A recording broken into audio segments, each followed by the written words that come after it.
भाग दौड़ और जद्दोजहद के बाद आप पहुंची है शुक्रवार की ये शाम। स्वागत है आपका। मैं हूं मुक्ता। मैं हूं अमित। नमस्कार। संसद के पटल पर वित्त मंत्री प्रणब मुखर्जी ने आज बजट 2010 पेश किया है और जब भी बजट आता है तो आम व्यक्ति सोचता है कि भाई आयकर में कोई छूट मिली तो जनाब राहत है, वहां पर टैक्स स्लैब्स बढ़ा दिए गए हैं। लेकिन दोनों पक्ष हम आप तक पहुंचाना चाहते हैं, इसलिए बता दें आपको कि ये जो पैसा बचने वाला है, ये सोना चांदी महंगा हो गया है तो घर की महिलाएं अगर खरीदने का प्लान कर रही हैं तो कुछ चीजें जो महंगी हुई हैं वहां ये खर्च होने वाला है। तो कुछ चीजें महंगी होती हैं, कुछ चीजें सस्ती होती हैं। बजट पर आज चर्चा तो करेंगे ही इवनिंग लाइव शो में, साथ ही फिल्मों की बात भी करेंगे क्योंकि शुक्रवार है तो सिनेमा से सेगमेंट रहेगा इवनिंग लाइव शो में। और आज तो 2 फिल्में आई हैं। मुक्ता, कौन सी फिल्में देखना चाहोगे आप? बिल्कुल, 3 पत्ती और कार्तिक कॉलिंग कार्तिक है। हालांकि ज्यादा हमारे पास नहीं है देखने के लिए, लेकिन फिर भी इन दोनों में से एक अगर आप देखना चाहते हैं तो हमारे साथ फिल्म क्रिटिक होने वाले हैं गौतम कौल हमारे सेगमेंट सिनेमा से में। साथ ही अगर मंडे की बात करें तो आज फ्राइडे भले हो लेकिन मंडे का इंतजार सभी को है। पूछो क्यों?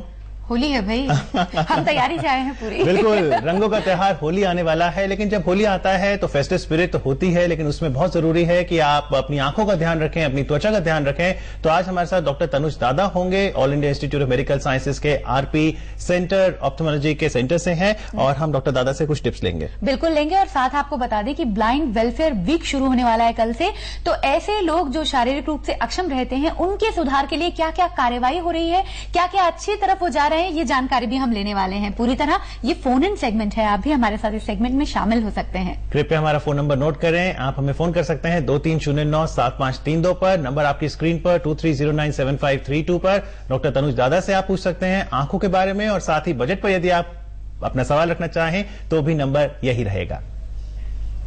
बिल्कुल यही नंबर रहेगा। सुबह से नजर जो थी गड़ी हुई थी और इसीलिए कार्यक्रम की शुरुआत में हमने आपको कहा था कि बहुत ही भाग दौड़ और जद्दोजहद के बाद यानी जो कुछ पिटारे में बंद था आज प्रणब मुखर्जी साहब ने खोल दिया है वो। और क्या क्या खासियत इस बजट की रही है, मैं तो ये कहूंगी कि हमारी रसोई पर और आपके घर तक कितना इसका असर पड़ा है, इस पर हम आज चर्चा करने वाले हैं। बिल्कुल, इंडस्ट्री के लिए कैसा रहा, एग्रीकल्चर के लिए कैसा रहा, आम आदमी के लिए कैसा रहा। सबसे पहले इवनिंग लाइव शो में आइए चर्चा करते हैं बजट 2010 पर।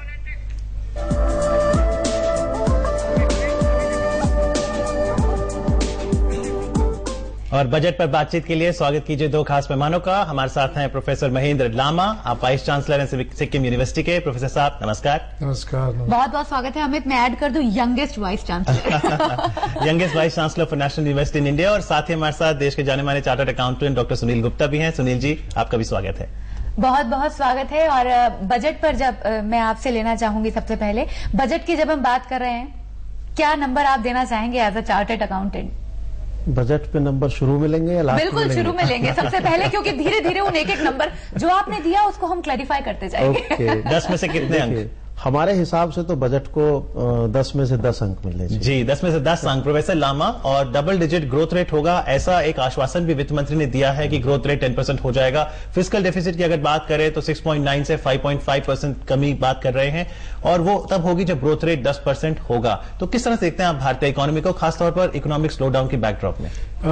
देखिए, ये जो बजट पेश किया गया है ये इसका 2 अति महत्वपूर्ण बैकग्राउंड है। एक तो हम रिसेशन से अभी निकलने का कोशिश कर रहे हैं, दूसरी बात है कि देश एक जो ग्रोथ, इकोनॉमिक ग्रोथ को बात कर रही है वो काफी डबल डिजिट ग्रोथ रेट का बात कर रही है। इसीलिए ये बजट जो आज वित्त मंत्री जी ने पेश किया है ये काफी आकर्षक बजट है, देश को आगे बढ़ाने वाला बजट है। इसीलिए मैं सोचता हूँ ये राइट डायरेक्शन में चल रहे हैं अभी।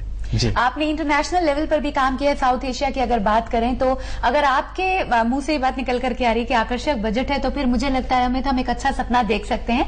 जीडीपी वैसे भी बढ़ रहा है डॉक्टर लामा, उसके साथ अगर हम भारतीय अर्थव्यवस्था की बात करते हैं तो यहाँ महंगाई लगातार बढ़ रही है, उधर जीडीपी बढ़ रहा है, इन दोनों को आप कैसे देखते हैं? देखिए, मुझको लगता है ये जो महंगाई का जो बात चल रही है वो एक फेज है।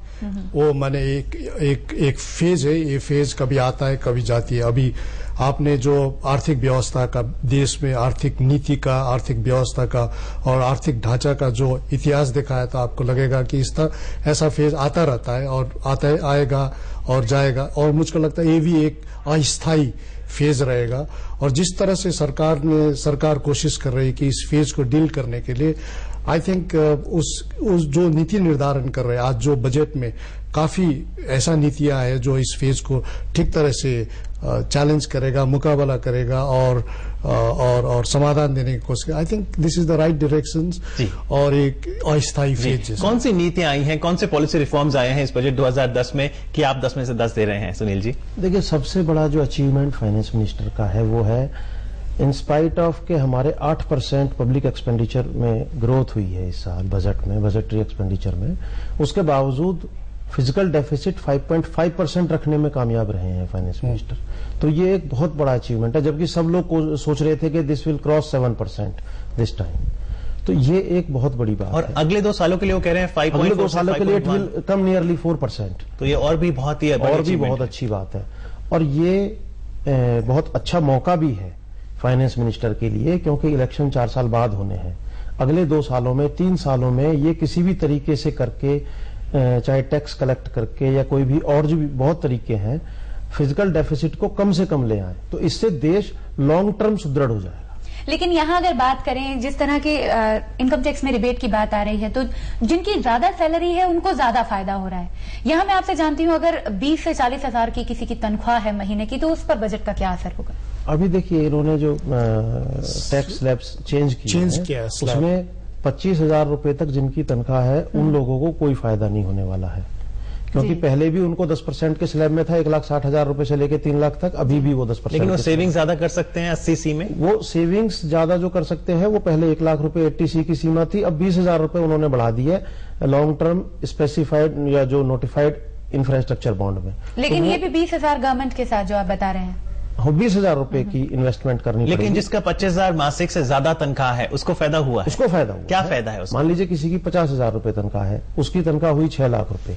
अभी हम मान लेते हैं 1 मिनट के लिए कि वो कोई सेविंग नहीं करते, ठीक है। 6 लाख रुपए के पहले जो अगर होता था, तो पहले होता था कि 1,60,000 रुपए से 3 लाख रुपए तक 10%, तो 14,000 रुपए वहां पे हो गए, और 3 से 5 तक था 20%, तो 40,000 रुपया ये हो गया, 54,000 रुपया, और 1 लाख रुपए पे 30%, 30,000 रुपया, 84,000 उसका टैक्स बनता था पहले बनता। और अब बजट की नई दरों पे अब जो बनेगा 6 लाख की इनकम पे 1,60,000 रुपए तक फ्री है, 1,60,000 से 5 लाख रुपए तक 10% है, 34,000। तो इसका मतलब 34,000 हुआ, 34,000 और अगले 1 लाख रुपए पे 20% है, तो 54,000 उसका टैक्स बना। 30,000 की राहत, 30,000 रुपए की राहत उस आदमी को हो गई जिसकी 6 लाख रुपए। Professor Lama, does that excite you? 30,000 rupee tax saving for someone who earns 6 lakh per annum? Yes, why not? It makes a big difference. Yes, yes. For salary class, Yeah, absolutely, yes. But doctor Lama, यहाँ जब बात हो रही है शिक्षा के क्षेत्र में, तो वहां भी अच्छा खासा पैकेज मिल रहा है, 31,000 करोड़ शायद दिया जा रहा है शिक्षा को। यहाँ पर किस तरह आप वेलकम करते हैं? नॉर्थ ईस्ट यूनिवर्सिटी से आप बिलोंग करते हैं। देखिए, इसमें इसका 2 पहलू है। पहले तो बजट सरकार, लास्ट ईयर भी जो बजट सरकार ने बजट दिया था, जो 11th 5 प्लान में जो जितना भी प्लान है, काफी अट्रैक्टिव है। लेकिन अभी सबसे बड़ी चुनौती है कि हम ये पैसा जो सरकार दे रहे, लागत दे रहे, उसको खर्च नहीं कर पा रहे। ये पूरी देश में ही ये हालत है अभी। लेकिन ऐसा कारण क्या है? आप तो वाइस चांसलर हैं सिक्किम यूनिवर्सिटी के, तो क्या यूनिवर्सिटी, स्कूल, कॉलेजेस, उनको पैसा मिलता है? Why would they not spend अगर फंड्स अवेलेबल है? You see, to get a budget is very easy, but to really effectively spend the money is difficult. There are students who want to study. Yes, because there are quite a few conditions. You can't. It's a government money. It's a taxpayers' money. तो आप इसको जिस तरह से चाहे उस तरह से spend नहीं कर सकते. You have to have strict planning and all. एक तो ये हो गया. दूसरी देखिए, नॉर्थ ईस्ट में जो यूनिवर्सिटीज है, जो एजुकेशनल इंस्टीट्यूशंस है, अभी नॉर्थ ईस्ट में अभी जिस तरह से एजुकेशनल इंस्टीट्यूशंस आ रही है, this shows that many of these resources which have been given by the government of India will be utilized properly now, or will be utilized in a big way. But हम north east में ये देख रहे हैं कि जो सरकार का राइट टू एजुकेशन जो बिल लाए, अभी जो नया एक अधिकार दिए बच्चे को पढ़ने, कंपलसरी पढ़ाने के लिए, माने इसको सरकार किस तरह से आगे बढ़ाएंगे? This is a big challenge for us in the north east, for the country as a whole also. और इसमें मैंने सुना इसमें बजट काफी बढ़ा दिया सरकार ने, 31,000 करोड़ रुपया कर दिया है उन्होंने। 26,800 था, 31,000। लेकिन एजुकेशन के अलावा अन्य सेक्टर्स की बात करें तो सबसे ज्यादा फोकस कौन से सेक्टर पे रहा है? देखिए, इंफ्रास्ट्रक्चर पे सरकार ने बढ़ाया है, और इंफ्रास्ट्रक्चर पे 1,73,000 करोड़ रुपए बजटरी एलोकेशन, उसमें भी क्या जैसे बात होती है पोर्ट्स की, एयरपोर्ट्स की, रोड्स की, सभी को मिला के किया, सभी को मिला के किया है। IIFCL को 20,000 करोड़ रुपए का टारगेट दिया है 31 मार्च 2011 तक लोन डिसबर्स करने के लिए, जो कि पिछले बार उन्होंने 3,000 करोड़ रुपए की डिसबर्समेंट की थी। अब IIFCL चाहे वो फाइनेंसिंग करे या रीफाइनेंसिंग करे 20,000 करोड़ रुपए तक। तो इनका स्ट्रेस है सरकार का इंफ्रास्ट्रक्चर डेवलपमेंट पे, क्योंकि देखिए इंफ्रास्ट्रक्चर डेवलपमेंट होता है तो चहुओर तरक्की होती है जी, और नेशनल हाईवेज को प्रतिदिन 20 किलोमीटर बनाने की बात है। स्वास्थ्य की अगर बात करें सुनील जी, तो स्वास्थ्य को लेकर बजट क्या कह रहा है? देखिए, स्वास्थ्य में पहले 19,534 करोड़ रुपए का बजट था, जो इन्होंने इस बार बढ़ा के 22,300 करोड़ रुपए कर दिया है। तो सरकार कमिटेड है कि सोशल सेक्टर में, चाहे वो हेल्थ सेक्टर में, मेडिकल फैसिलिटीज को इम्प्रूवमेंट किया जाए। हमारे यहाँ अभी सोशल सिक्योरिटी सिस्टम नहीं है हिंदुस्तान में, लेकिन फिर भी सरकार कमिटेड है कि किसी भी तरीके से लोगों को मेडिकल सुविधाएं मुहैया कराई जाए। और इस बार तो एक नेशनल सोशल सिक्योरिटी फंड भी आ रहा है अनऑर्गेनाइज सेक्टर के लिए, मुक्ता। जी जी, यहाँ डॉक्टर लामा आपसे पूछना चाहेंगे, बहुत जरूरी हो जाता है किसी भी तरह की योजना आती है तो व्यवहारिक रूप से उसे लागू कर दिया जाए। शिक्षा की जैसे बात की और अभी हाल जैसे बात हुई कि 20 किलोमीटर रोज कहा जा रहा है कि हाईवे बनाए जाएंगे, नॉर्थ ईस्ट तक इसका कितना फायदा होगा? और आपने साउथ एशिया के साथ भी आपने काफी इंटरनेशनल सिनेरियो में काम किया है, इंडिया में आप इस तरह की योजनाएं जब आती हैं उनको किस तरह देखते हैं? देखिए, साउथ एशिया की जब बात करते हैं आप, भूटान, नेपाल, बांग्लादेश, पाकिस्तान, श्रीलंका, मालदीव्स, अफगानिस्तान का, हमारी बजट का इन देशों में काफी हद तक प्रभाव होती है। हम लोग ये लोग नहीं समझ सकते, क्योंकि ये लोग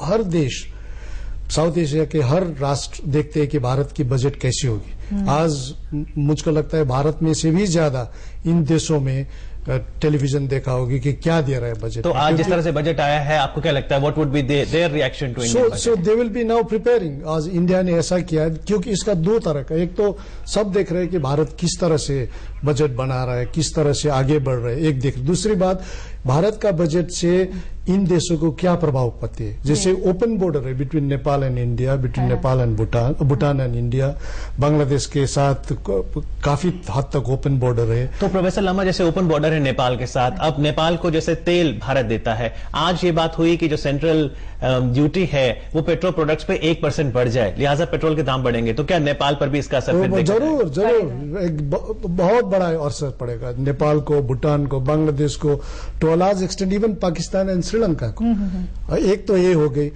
दूसरी बात जो आपने कहा नॉर्थ ईस्ट के बारे में, देखिए नॉर्थ ईस्ट का सबसे बड़ी आज भी समस्या है हमारी इंफ्रास्ट्रक्चर के बाद, माने कम्युनिकेशन से लेके, रोड से लेके, ट्रांसपोर्ट से लेके। देखिए, और हम लोग ये सोचते हैं कि अगर इंफ्रास्ट्रक्चर ने, भारत सरकार ने इंफ्रास्ट्रक्चर में एक क्लियर पॉलिसी बनाया नॉर्थ ईस्ट के लिए, सिर्फ नॉर्थ ईस्ट के लिए, किस तरह से नॉर्थ ईस्ट को मेन स्ट्रीम इंडिया में जुड़ा जाए, किस तरह से नॉर्थ ईस्ट को नेबरिंग कंट्रीज के साथ जुड़ा जाए और थ्रू नेबरिंग कंट्रीज भारत के साथ अगेन बैक जुड़ा जाए, इसके ऊपर। लेकिन आज का जो बजट में मैंने ये नहीं दिखा है। मैं जिस तरह से हम कनेक्टिविटी का बात कर रहे हैं, प्रधानमंत्री जी बात कर रहे हैं, सार्क समिट में बात करते, इस तरह का रिफ्लेक्शंस मुझको लगता है आज का बजट में नहीं दिखा आपको। यहाँ पर अगर ये बात करें कि कोई भी 7 लक्षित जो देश हैं, किसी देश की अर्थव्यवस्था उसके पड़ोसी देश पर उसका असर पूरी तरह होता है। रिसेशन का उदाहरण हम यहाँ ले रहे हैं, भारत अभी रिसेशन से उभर रहा है, इतना असर नहीं हुआ था अमेरिका से लेकर के जब हम आए थे। तो यहाँ इस बजट के बाद अगर बात करें, सेविंग अगर बढ़ जाती है, बहुत बड़ा लेवल रहा था सेविंग इंडिया के लिए, जो रिसेशन से हम बचते चले गए थे। यहाँ इस बजट के बाद आपको लगता है सेविंग बढ़ेगी और रिसेशन से हम और ऊंचा उठ जाएंगे? रिसेशन से देखिए, जो जिस तरह से आपने जो बताया, बिल्कुल सही बताया कि रिसेशन का जो इम्पैक्ट रही विकसित राष्ट्रों में, विकसित जो डेवलप्ड कैपिटलिस्ट इकोनॉमीज में जो भी रहा है, इसमें जिस तरह का प्रभाव रहा है वो भारत में बिल्कुल नहीं था। देखिए, हम रिसेशन का बात किया, लेकिन इसका 2 मुख्य कारण है। पहले तो है हमारी देश का जो बाहरी देश का साथ जो संबंध है, उसमें अभी भी इतना बड़ा जो चाइनीज का है, जो अमेरिकन का है,